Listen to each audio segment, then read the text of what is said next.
So, dadako po tayo sa salita ng Panginoon, ihanda po natin ang ating isipan, and maybe meron po tayong katanungan sa Panginoon, meron tayong hinihiling sa Panginoon, manampalataya po tayo na ito po ay tutugunin at gagawin ng Diyos at sasagutin ng ating Panginoon. Amen? Sabihin mo nga sa katabi mo, I'm blessed you are here.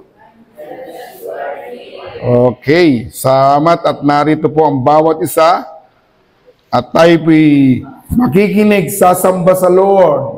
Amen? Sino yung sabik na sabik nagsumamba sa Panginoon? Amen. Everybody gustong sumamba sa Panginoon at magbigay ng pasalamat sa isang linggong ginawa ng Lord sa buhay natin.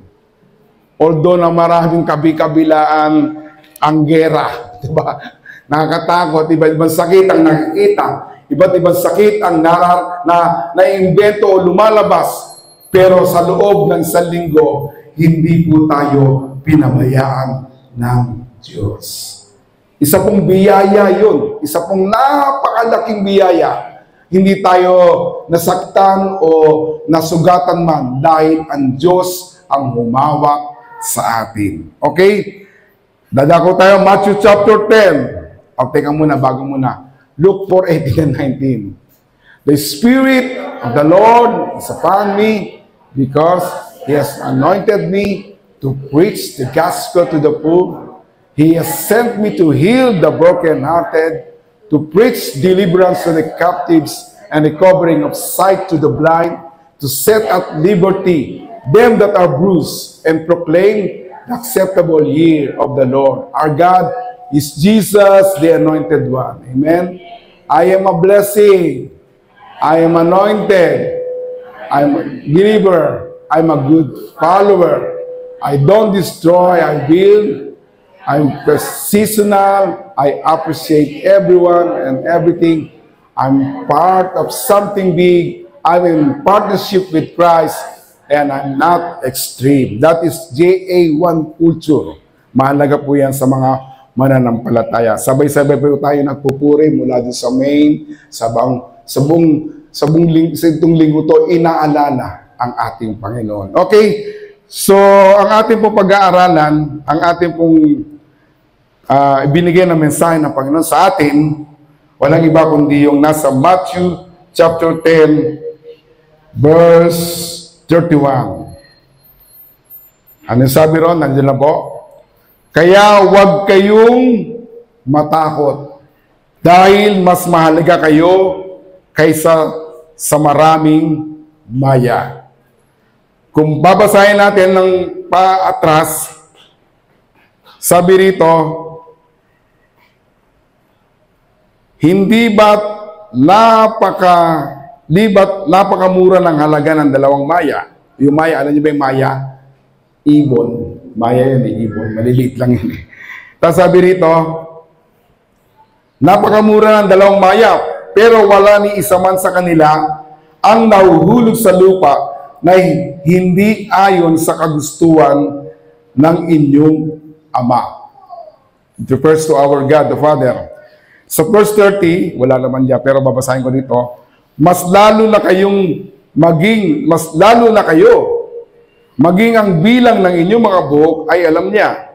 Hingga verse natin, kaya huwag kayong matakot dahil mas mahalaga kayo kaysa maraming maya. Ang Diyos po ang magpapala ng kanyang salita na ating pag-aaralan. Tayo po'y manalangin. Lord, I pray sa umagang ito, buksan mong aming kaisipan, ang aming mga tenga, upang maunawaan ang iyong salita. Salamat po sa pag-ibig mo.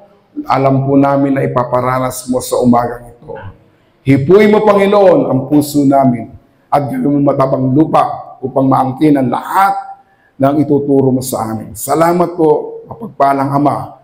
Ibinabalik po namin ang papurit pa salamat sa pangalan ni Jesus. Amen. Siguro maraming itatanong natin sa sarili mo, what am I worth? What is my value to God? Maaaring tatanong mo, ano ba ang halaga ko? Amen? Ano raw ang halaga natin sa buhay natin? Ano ang halaga mo sa Diyos? Napaka-importante po yun. Kasi ang tao, kala nila nag-exist lang sila dahil ginawa sila ng mga magulang na accidentally or dahil sa pag-ibig lumabas ka. Pero hindi mo nalaman kung ano yung pinakahalaga mo sa harapan ng Diyos. Bakit ba sinilang dito? May gagawin ba ako? Gaano ang value ko sa buhay? Amen? Kung ako may 1,000 rito, papakita ko sa inyo, halimbawa may 1,000 ako. Sino may gusto nito? Pakita ko na 1,000, no? Example lang. Kuya na may 1,000. Oh, sino may gusto nito? O ba, kayo, gusto nyo? O, gaganunin ko. Okay, ganyan na. Gusto nyo pa? Bakit? May halaga. Amen? Ganun yung buhay natin. Tayo po ay may halaga. Kahit ano po ang sitwasyon natin, isinilang po tayo sa mundong ito. Meron po tayong halaga. Kaya tanggapin nyo yung 1,000 ng Lord. Pag uwi nyo, may bibigay sa inyo na 1,000. Kasi ganun kahalaga kayo sa Panginoon. Amen. Ganun po yung halaga. Anong halaga ko? Anong halaga ko sa Diyos? Alam nyo, in Genesis chapter 1, verse 27, tingnan nyo to So God created man in His own image. In the image of God created He him. Male and female created He them. Kayo raw po ay nilalang created by God. Amen? Ang ganda no? Ang Diyos daw ang lumalang sa atin. So, hindi tayo clone. Hindi tayo kinopya. Although, may kakambal tayo, may pagkakaiba pa rin. Kakaiba, very unique ang ginawa ng Lord sa inyo. Kaya ganon kahalaga ang tao sa Diyos. Man was created by God on the 6th day of creation and is the grand climax of all that God has accomplished in the creation of week of miracle. Yung ika-anim, tayo nilalang ginawa ng Diyos ang tao, doon ang pinaka-grand climax. Inihanda niya muna yung mga ibon, mga pagkain, lahat-lahat, mga puno, mga bundok, kagandahan. Ginawa ng Lord yan. Para sa tao, tayo po yung pinag-uusapan dito. At yun po ang pinaka-grand climax nung nilalang ka. Amen? Sabi na sa Genesis chapter 2 verse 7, nilikha ng Panginoong Diyos ang tao mula sa lupa. Okay? Hiningahan niya sa ilong ang tao ng hiningang nagbibigay buhay. Kaya alam nyo, yung hininga natin na nanggagaling sa Lord, galing sa Lord, galing sa saribuhay natin, galing sa Lord yan, hinihingaan tayo. Binugahan. Nagkaroon tayo ng buhay. Amen? Napakabuti. Ganun po kahalaga ang Diyos sa inyo. Kaya sabi ron, kaya ang tao ay naging buhay na nilalang. Kasi pag walang hininga, walang buhay. So of course, patay. Pero ang Diyos continually nagbibigay ng hangin upang malangap natin at ito ang magbibigay ng buhay sa atin. So gaano kahalaga sa iyo? Gaano kakalaga sa Diyos? Mas higit pa sa iniisip mo. Mas mahigit pa sa 1,000 pesos. Ang pangunahing hangarin ng kaluluwa ng isang tao, ng isang Kristiyano, ay dapat na isang malalim na pakikisama at pakikipag-isa sa Diyos. Kaya masyadong malapit ang Diyos sa tao. Tandaan po natin na nagkakaroon ng kalayuan ang tao sa Diyos dahil sa kanilang kalikuan. Pero kung iisipin po natin, ang Diyos ay malapit sa atin dahil hiningan po tayo mula sa ating. Binigyan tayo ng hininga. Kaya sabi ng Psalms 139, I praise you because I'm fearfully and wonderfully made. Lahat daw po tayo ay napaka-wonderful, maganda. Your words are wonderful. I know that full well. Amen? Sabihin natin, hindi man perfect, pero swak na swak. Okay? Yung pagkakagawa sa inyo ay swak na swak para sa inyo. May konting istorya lang. Pasok ko lang. Isa tanong ko sa Lord, sabi ko, nakaharap ako sa lameng.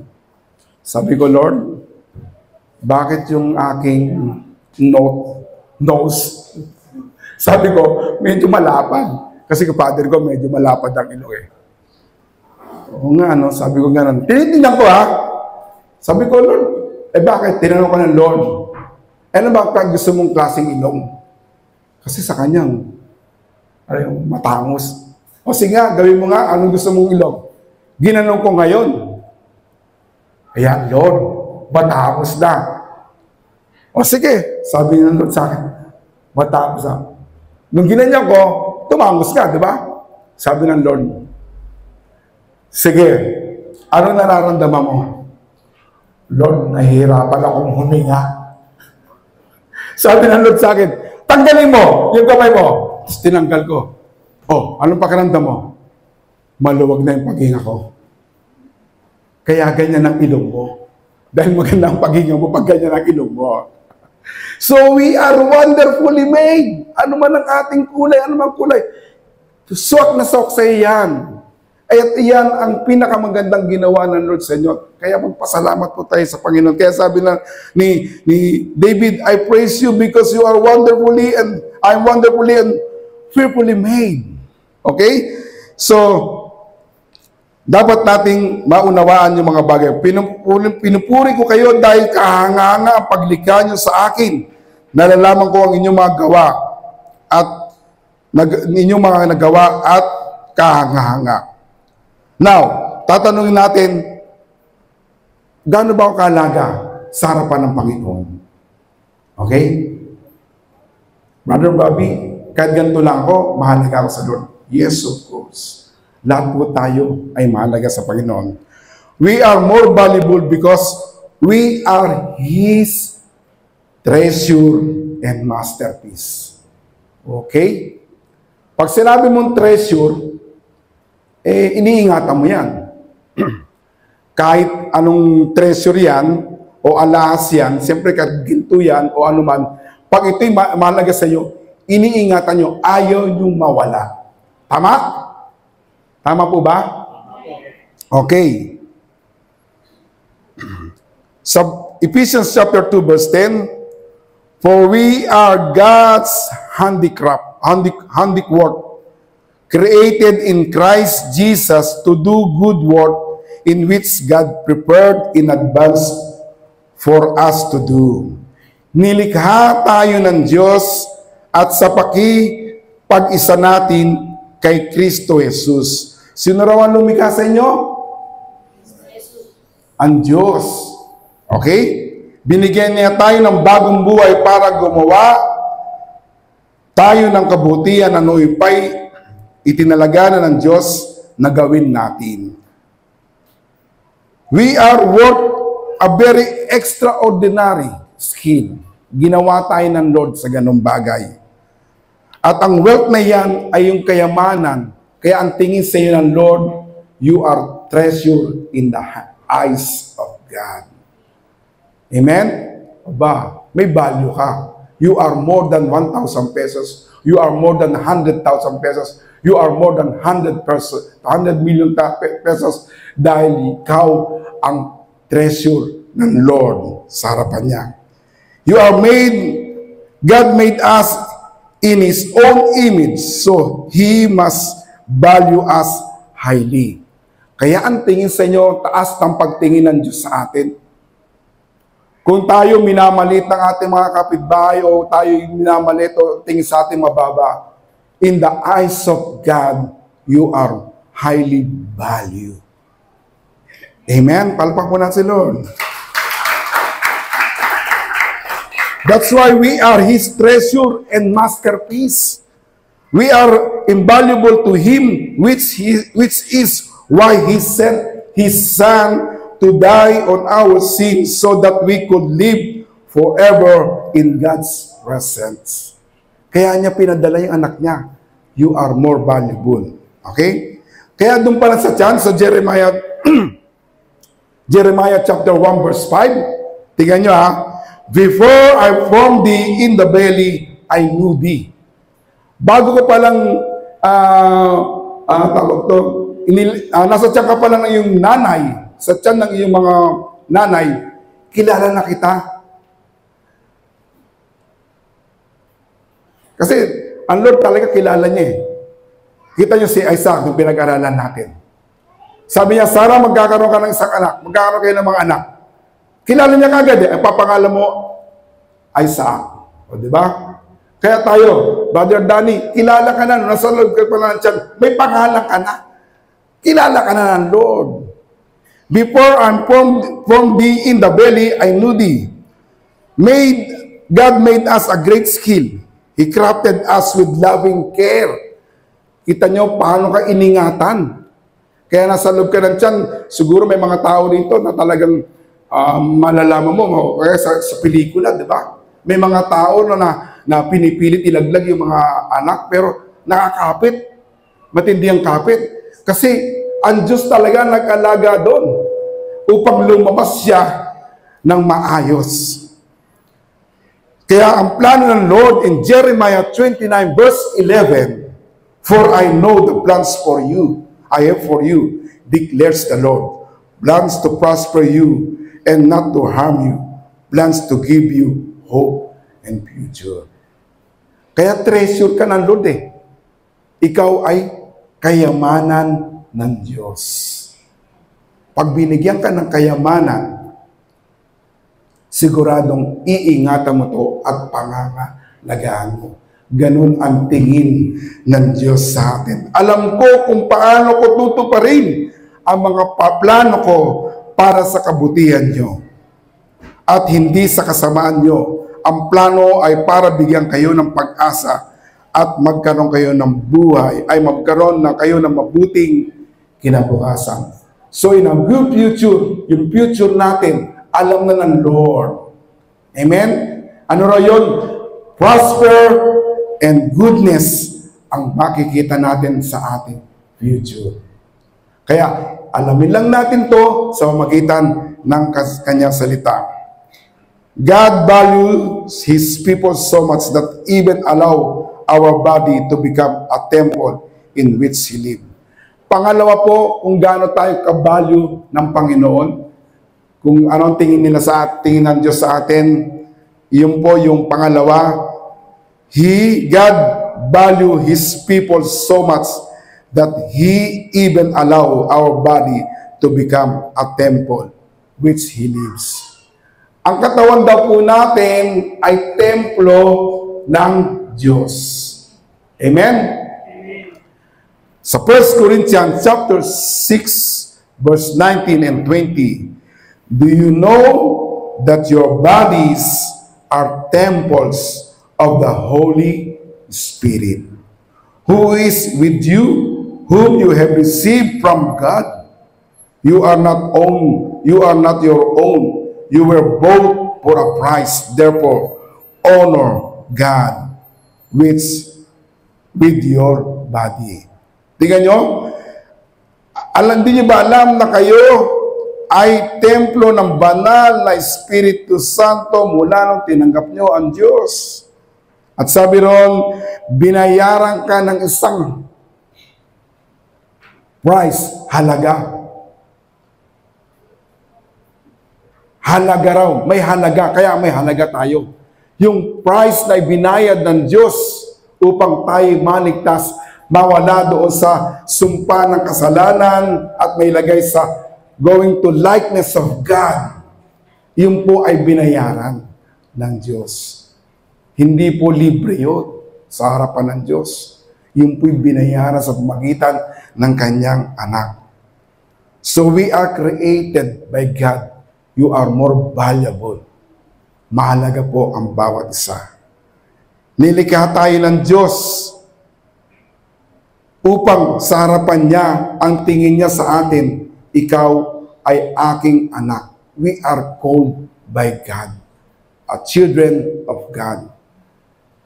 Doon makikita natin kung paano pinapahalagaan ng isang ama ang kanyang anak. Amen? Okay. Sobrang pinalaga ng Diyos ang kanyang mga tao. Ano pa, pinahintulutan pa niyang ang ating katawan na maging templo. Ibig sabihin, naninirahan ng Diyos sa buhay natin. Ang Diyos naman kahit saan Pero hinayaan niya na tumira siya sa atin. That's why ang ating pag nakakilala tayo sa Panginoon, ang lagi na nating hinahanap, walang iba kundi ang presensya ng Diyos. Dati naman bulag tayo dun Sabi sa Romans, dati hindi nyo naman kilala ang Lord Pero once na tinanggap mo ang Diyos, binigyan mo ng halaga ang Diyos sa'yo, binigyan ka ng halaga ng Diyos, at binigyan mo siya ng pagkakataon, pumasok sa buhay mo, that's the time na ang Diyos ay nandun, nasa iyong presensya, na hinahanap-hanap mo na ang presensya ng Diyos. Amen? Mabubuhay siya kahit saan, ngunit sa pamamagitan ng papili na manirahan sa loob natin, ipinapahayag niya sa atin ang kanyang templo, ang kanyang tahanan ay napakalaking halaga na ibinigay niya para sa atin at gagawin iyon. Amen? Palabag po natin si Lord. Amen. Sabi na, I am the temple of God. Kaya wag po nating sasayangin yung katawan natin. Wag natin pahihirapan. Mahalin natin kung ano ang kalooban ng Lord sa ating katawan. Take vitamins, take exercise, dahil yan ang templo ng Lord at iniingatan niya. Dapat din po natin tayo mismo rin ay mag-ingat sa ating mga sarili-sarili. Amen? At ang panguli, God values us so much that He thinks of us as His children. Okay?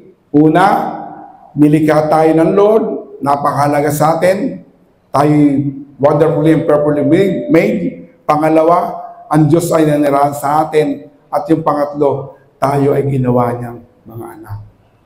Amen? So, napakasarap po na ang tingin ng Diyos sa atin, tayo ay super halaga sa Kanyang harapan. Because we are called to be His children. Amen? Galatians chapter 3 verse 26, for we are all children of God by faith in Christ Jesus. Wherefore, Galatians chapter 4 verse 7, thou art no more a servant, but a son, and if a son, then an heir of God through Christ. Hindi po tayo tinawag ng Diyos bilang mga alipin. Tinawag niya tayo bilang mga anak. At kung tayo mga anak, tayo raw po ay tagapagmana. Aba, may mamanahin pala ako. Tagapagmana ng Diyos. Pag sinabi mong Diyos, anong pagkakalaman sa'yo? God is the creator of heaven and earth. Amen? So kung tagapagmana po tayo, aba, super yaman yun. Super yaman po natin. Amen? Sa harapan ng Lord. Sa harapan ng Lord, tayo po'y mayaman. At yung kayamanan na yun ay nakamtam natin sa pamamagitan ng ating pananampalataya sa ating Panginoong Jesucristo. Amen? At yung pagpapalang yun, kaya nga tayo ngayon, dubos-dubos ng blessing ng Lord. Ang tao naghahanap ng katiwasayan ng buhay. Tingnan nyo mga tao, may mga pambili ng pagkain. Kahit ano, pwede niya lang bilhin. Di ba? Jollibee, McDonald's, o minom ka ng coffee dito sa Chloe J. Kaya nilang bilhin yun Pero minsan, walang gana. O, di ba? Tayo, kahit tubig lang masarap na pag-inom natin, sarap, thank you Lord. Di ba? Ang mga tao, pwedeng bumili ng magandang kama Masarap na kama, magandang tulugan, malambot, waterbed pa yan, kahit ano pa. Pero hindi naman makatulog na mahimbing. Lagi nag-iisip. kung anong bukas niya. Tayo, kahit sa simpleng papag lang o simpleng double deck lang, pag nakatulog, paglapag, tulog. Ang sarap ng pagkakatulog. Dahil binigyan tayo ng mahimbing ng pahinga ng Diyos. Iyon ay isang kayamanan na. Bawat gising is a blessing. Yung iba nga, maaga natulog pero hindi makatulog. Tayo, praise the Lord. Kaya yung kayamanan na para sa Panginoon at para sa atin, kayamanan na yun. Paggising mo, thank you Lord. Blessing ka agad. Tao, minsan, walang pagkakilala sa Lord, walang pananampalataya sa Diyos, pagising, inisip ka ng traffic na naman. Diba? Ano naman yung aking gagawin at ano naman sasabihin ng Diyos sa akin? Pero tayo, we enjoy our life. Kasi ayaw ng Lord na mahirapan ang bawat siya. Ganun po tayo kahalaga. At tayo'y tinawag niyang anak. Tagapagmana. Kaya yung nararanasan nyo ngayon na magandang buhay, yan po ay parte pa lamang ng kayamanan na ibinibigay ng Diyos sa inyo. Amen? Palapag po natin sa Lord. Amen. At panghuli, okay, God promised us to be with us always. Okay? Sino walang partner? Si Lord pwede mo maging partner. Amen? Sabi ng Lord sa Matthew chapter 28 verse 20, teaching them to observe all things whatsoever I have commanded you. And lo, I am with you always.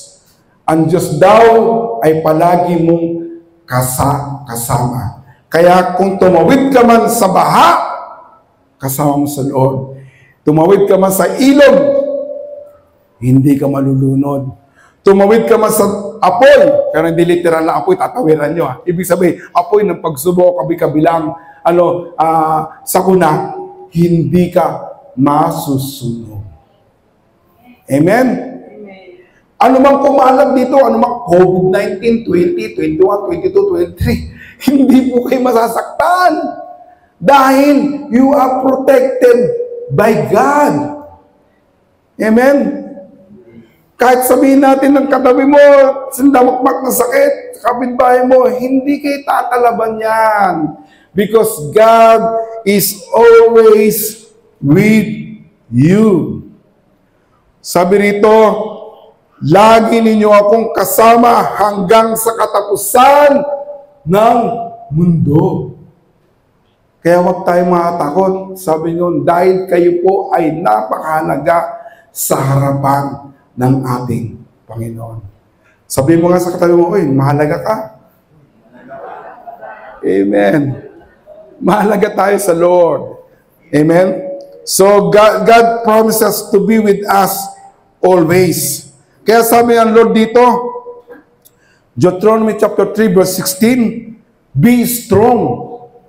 Okay? Kung may halaga tayo, sa kailangan, be courageous daw. Do not be afraid or terrified because of them. Iniisip natin, nagkukulang ng aking sinasaing. Kukulang na yung aking pambayad sa tuition fee ng mga anak ko. Iniisip mo na,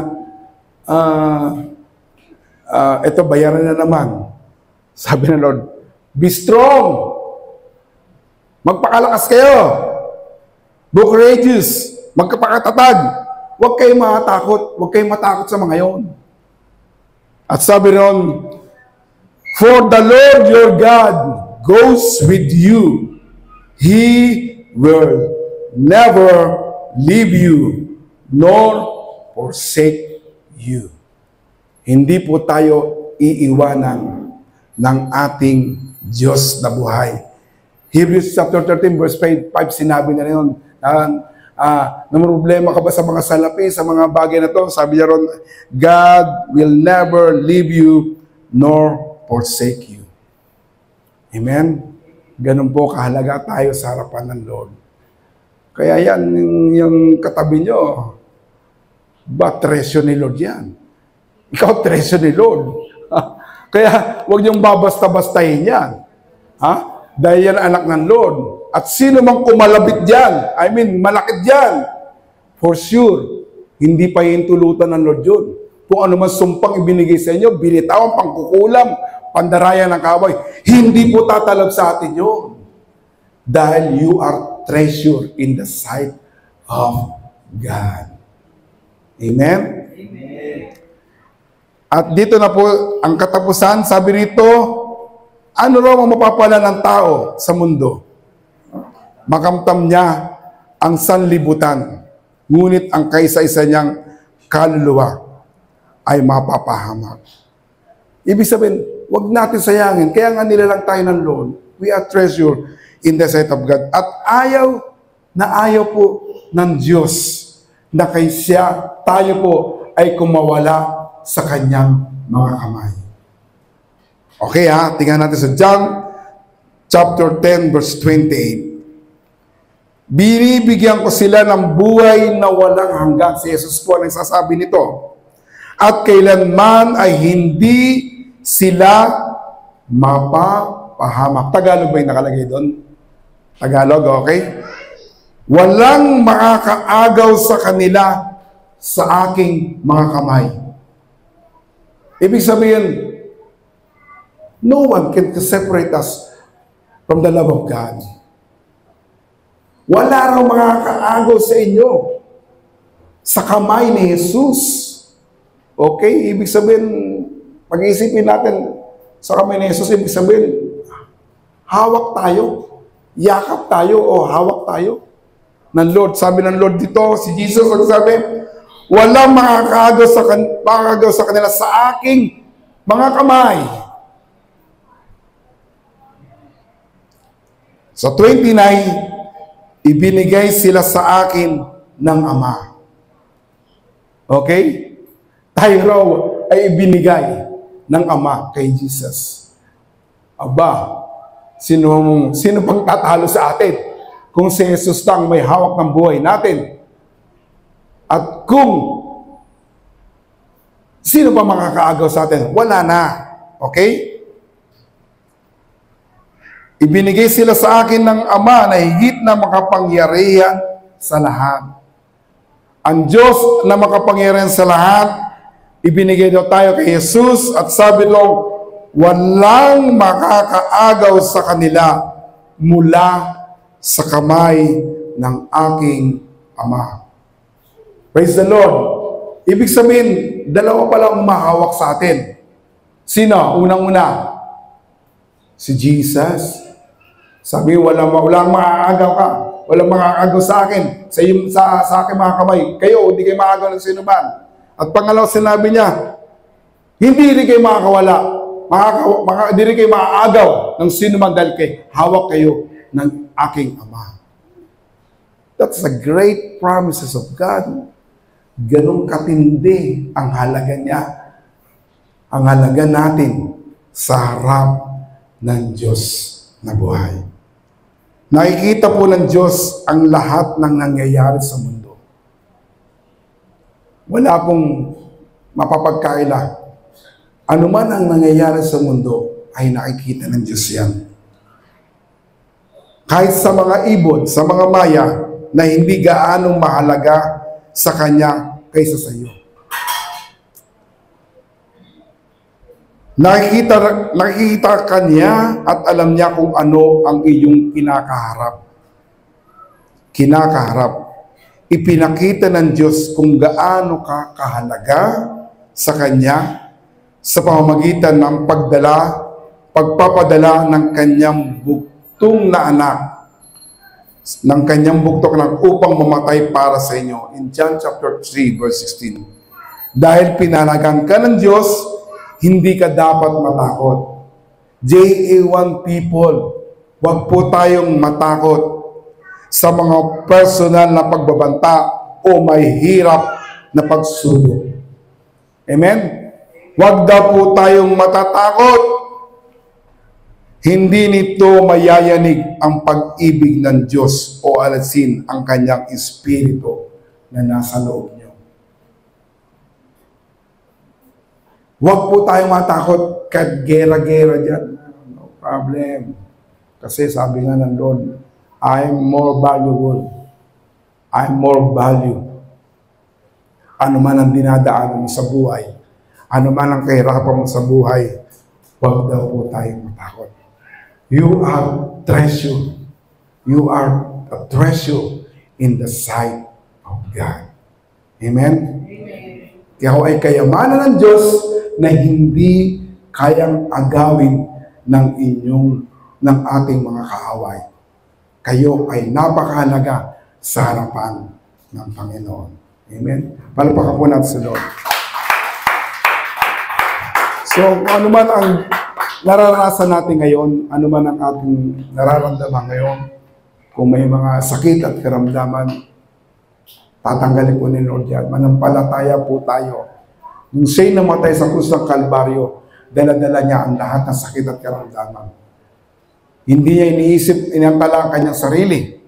Na siya ay ginagalang, si Jesus na ginagalang sa taas, pinupuri ng mga anghel, ng mga nilalang sa langit. Pagdating niya sa lupa, nagpakumbaba siya. Dahil iniisip niya, yung kayamanan na minsang nawala sa kanya, muli niyang pinupos sa pamagitan niya ang kamatayan niya sa krus ng Kalbaryo. Amen?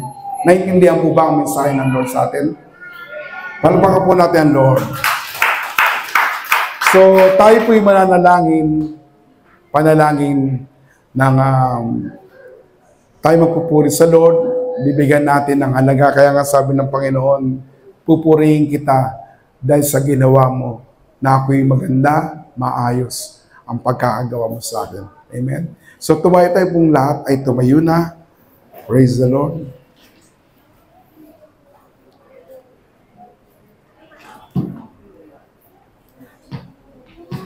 Praise the Lord. Awitin po natin yung So, hindi po kayang pantayan ang pag-ibig ng Lord, ang pag-ibig ni Jesus sa buhay natin.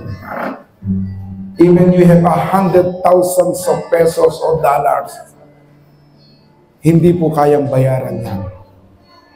Siya rin naman ang may lalang ng lahat ng bagay sa mundong ito. Kaya wala tayong pwedeng itumbas sa pag-ibig ng Lord sa atin. Ang gusto niya, yung kayamanan. Ano yung kayamanan yun? At sinabi sa Bible, we are treasure of God. Gusto nating ialay yung buhay natin sa Kanya. Amen? Mahal na mahal po tayo ng Diyos. Hindi po tayo pinabayaan. Of course, may mga desisyon po tayong nagawa na naging balakid sa buhay natin. May mga nagawa tayong pagkakamali o masama na naging bunga nito ay kaguluhan sa ating isipan o nagkaroon tayo ng problema sa maling desisyon na yun. Pero God is not after that. Gusto niya ngayon. Ang mahalaga ay ngayon. Kung isusugo natin, ibibigay natin ang ating buhay sa Kanya, tatanggalan niya yung mga bagay na yun. Yung mga bagay na desisyon mong ginawa na mali noong unang panahon o noong nakarang araw na kung bakit ka nagaganyan, hindi na po inaantala ng Panginoon. Hindi na po iniisip ng Panginoon. Ang gusto niya ngayon na bilang kayamanan niya ay lumapit sa Kanya. Amen. Tayo po yumuko at pumikit. Sabihin po natin, Panginoong Yesus, salamat po at ako'y isang kayamanan sa iyong harapan. Ikaw nagbigay ng halaga sa buhay ko.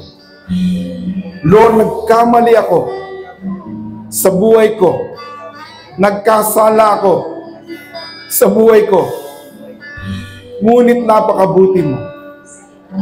Ako'y iniligtas mo mula sa krus ng Kalbaryo. Jesus, ikaw ay namatay para sa aking mga kasalanan. At sa ngayon, tinatanggap kita bilang Panginoon ko at sariling tagapagligtas. Salamat po sa pangalan ni Jesus. Awitin natin to. Hanggang kamatayan, bigis, walay kaligtasan.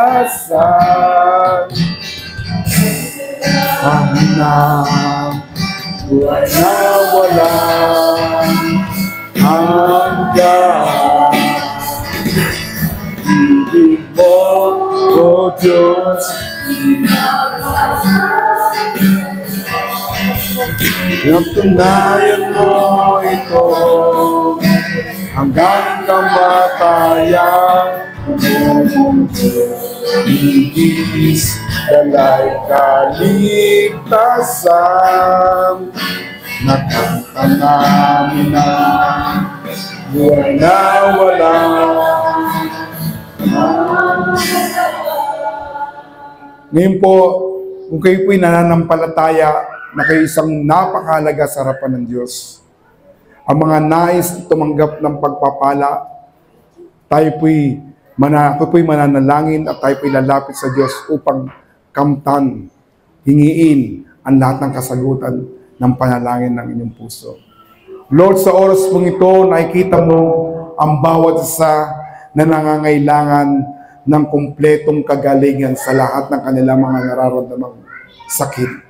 Lord, I pray, O God, na ipuwi mo ang bawat babae at lalaki na narito na nagbigay ng panahon sa iyo. Sa pangalan ni Jesus, Lord, anuman sakit at karamdaman mula ulo hanggang sa kanilang talampakan, mula sa kanilang mga mata, ilong, tenga, lahat ng parte ng katawan nila, anuman nagpapahirap, anuman nilagay ng diablo ng kaaway sa kanilang katawan, sakit na paulit-ulit, we rebuke them, we command them to come out in Jesus' name.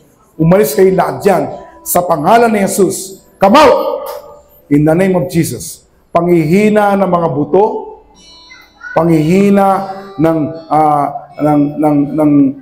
mga kamay, namamanhid, we rebuke them to come out. Itong sakit ito ay hindi namin kailangan sa pangalan ni Jesus. Maging sa mga atay sa dugo, nagkakaroon ng maling komplikasyon, we rebuke him. Come out in Jesus' name. Sa pangalan ni Jesus.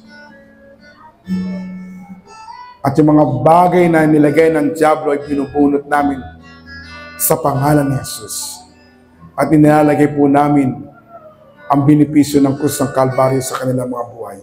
Lord, continue to release the blessing, the healing power of God, the healing touch of God sa pangalan ni Jesus. Hipuin mo sila ngayon, banal na Espiritu Santo. Oh, let the Holy Spirit move. The Spirit of healing be upon every one of us. In Jesus' name. Ngayon din, Lord, ang mga panalangin, mga kahilingan sa trabaho, sa negosyo, sa kanilang pag-aaral, anuman ang kanilang ninanais na mangyari na maganda, Lord, tuparin mo sa pangalan ni Jesus. Kami kayamanan mo na hindi masisira, hindi mo kami pagkukulangin sa lahat ng mga bagay, sa lahat ng anumang bagay. Salamat, Panginoon, at maging ang relasyon ng bawat isa. Kung meron mang hindi pagkakaunawan ng magulang sa anak, anak sa magulang, o sino mang tao sa kaibigan na nawasak ang relasyon. But now, Lord, I pray, O Lord, heal every relationship sa pangalan ni Jesus. Magkaroon ng pagkakaunawaan, pagbabati at pagmamahalan na nagmumula sa iyo, Lord. Salamat, Panginoon, at ang biyaya ng Diyos, Lord, ay lagi nila makamtam sa pangalan ni Jesus. Ang nangangailangan ng 10,000, 20,000, 100,000 o millions of pesos, Lord, na dapat nilang hilingin, Lord, ay ipagkaloob mo sa pangalan ni Jesus. You are not limited in Jesus' name. Mga pinaglalaban sa husgado, pinaglalaban sa mga barangay, o mga bagay na dadadedehado, o inaangkin ng mga lupa, right now, Lord, in the name of Jesus, Lord, alisin mo ito sa pangalan ni Jesus. Ay, huwag mong pahirapan ng iyong mga anak sa pangalan ni Jesus. Salamat po, Panginoon. We love you and we praise you. We claim the victory, Lord. We claim the gifts and the blessing from above. In Jesus' name, this is all we pray. Amen. Palawak ko na si Lord. Amen. So, makakaupo na po tayo.